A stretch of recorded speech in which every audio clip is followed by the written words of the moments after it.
Everyone, কেমন আছেন সবাই? আশা করি ভালোই আছেন। আমি এখন ছোলার ডাউল রান্না করব। তো একটা বাটিতে কিছুটা ডাউল নিয়ে নিলাম। ডাউলটা সুন্দর করে ধুয়ে প্রেসার কুকারে দিয়ে দেব। এই তো ধুয়ে নিলাম। এখন প্রেসার কুকারে ঢেলে দিলাম।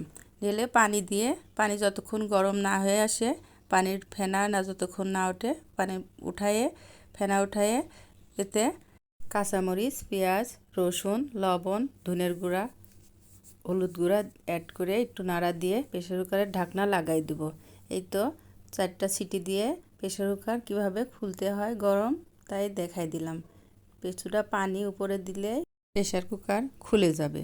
এরপরে চুলাই দিয়ে পানিটা গরম হয়ে আসলে এর ভিতর 2টা ডিম দিয়ে দেব।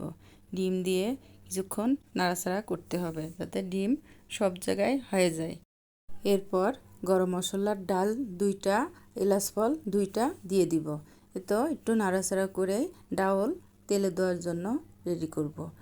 একটা কড়ার মধ্যে তেল দিয়ে পেঁয়াজ, রসুন দিয়ে ভেজে নেব। পেঁয়াজ ব্রাউন হয়ে আসলে এতে জিরা, তেজপাতা দিয়ে আগের থেকে ডাউল সিদ্ধ করা ডাউলগুলো ঢেলে দিয়ে দেব। এই তো সব ডাউল একবারে ঢেলে দিয়ে কিছুটা নাড়াচাড়া করে এতে ভাজা জিরের গুঁড়া দিয়ে দেব। এরপর একটু নাড়াচাড়া করে মিশিয়ে নিব। এরপর স্বাদ মতো লবণ দিয়ে দেব। লবণ দিয়ে নাড়াচাড়া করে এই তো আমার রেডি ডিম দিয়ে ছোলার ডাল রান্না। আমার ভিডিওটি ভালো লাগলে লাইক, কমেন্ট, শেয়ার করবেন। আল্লাহ হাফেজ।